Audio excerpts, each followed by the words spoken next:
Kapag kayo po ay nakatanggap ng stateside na dilata, corned beef, spam, salmon, ano po ang ginagawa nyo? Di ba tinatago?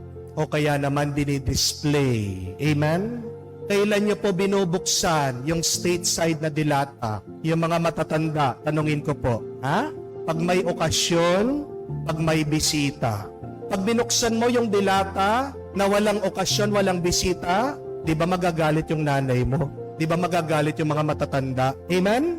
Pag ordinaryong araw, huwag mong papakialaman ang espesyal na dilata. Amen? Pag binigyan ka naman ng mamahalin na pabango, galing din sa abroad, kailan mo ginagamit? Di ba pag may gimmick, pag may okasyon, pag makikipag-birthday ka, pag makikipagbinyag ka, ninong o ninang ka sa binyag, o kaya naman makikipagkasal ka. Di po ba? Ayaw nating gamitin pang araw-araw. Bakit? Anong sinasabi natin? Sayang. Amen? Pag binigyan ka naman ng mamahalin na sapatos, galing din po sa abroad, yung mga usong sapatos ngayon, worth 20,000 pesos, na ilan nyo po sinusuot.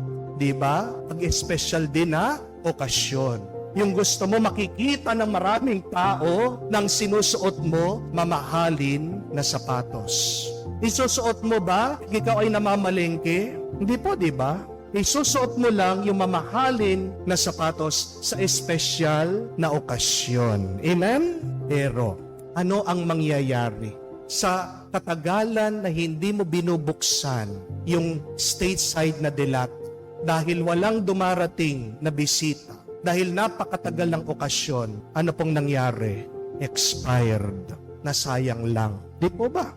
Napakatagal, hindi mo ginagamit yung mamahaling pabango. Ano mangyayari? Matutuyo. Wala na pong amoy. Di po ba? Sa katagalan na hindi mo sinusuot yung espesyal mamahalin na rubber shoes, ano pong mangyayari? Titigas yung goma. Lulutong. Masisira. Ano po ang aral? Tandaan niyo po ito.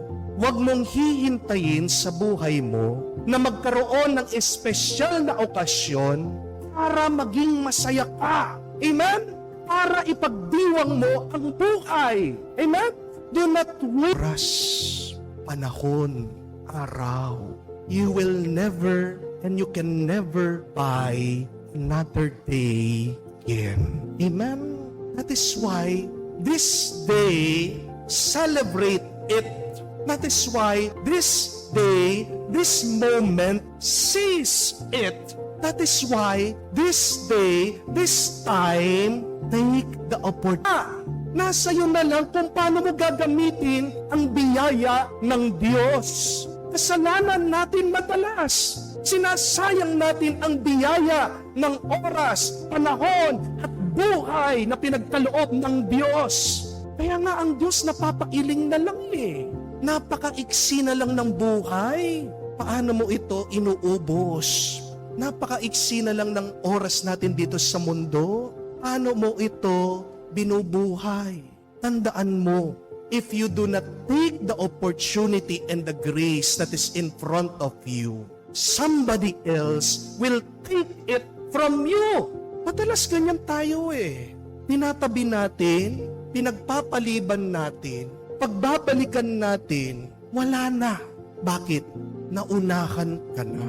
Naalala ko po doon sa dati kong parokya, Paskong Pasko, may nagregalo sa akin ng mga tsokolate. Kakaiba yung mga tsokolating ito. Bakit? Kasi po, tsokolate sila na meron pong alak.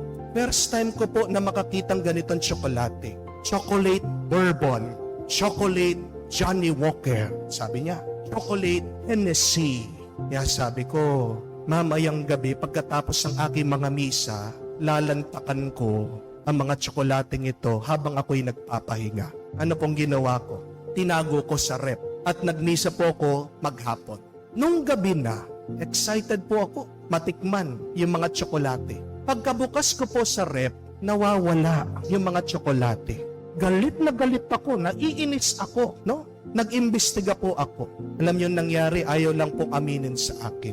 Nakita pala ng mga bata na mga server, tinago ko, nilagay ko sa rep. At gusto din nila ng tsokolate. Hindi nila sinabi sa akin, kinuha nila, kinain nila. Kaya pala, nakita ko itong mga bata nung nagsaserve sa akin, parang lasing. Umiikot yung mga mata nila. Ayun pala yung sikreto. Inunahan ako dun sa tsokolate. Sabi ko na, kung kinain ko na sana agad, na-enjoy ko pa. Madalas, ganyan din hindi ba ang nangyayari sa atin? Nauunahan tayo ng iba. Binigay na sa'yo, pero bakit nawala? Pinagpaliban mo eh. Hindi mo pinansin eh. Binaliwala mo. Yan ang isang aral na bahunin natin. Bawat araw, bawat oras, bawat minuto, bawat segundo, tandaan mo to, mahalaga, regalo sa Diyos, biyaya sa Diyos. Pahalagahan mo, ipagdiwang mo, subukan mong maging masaya. Kung hindi, yan ay mawawala. Kung hindi, yan ay masisira. Napakapalad natin. Huwag nating sayangin ang bendisyon ng panahon at oras na pinagkaloob ng Diyos. Huwag mong sasabihin, sayang. Dahil ang tunay na sayang ay yung nandun na abot kamay mo pero hindi mo kinuha. Tandaan mo ito, hindi ka na makakabili muli.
Ng araw ng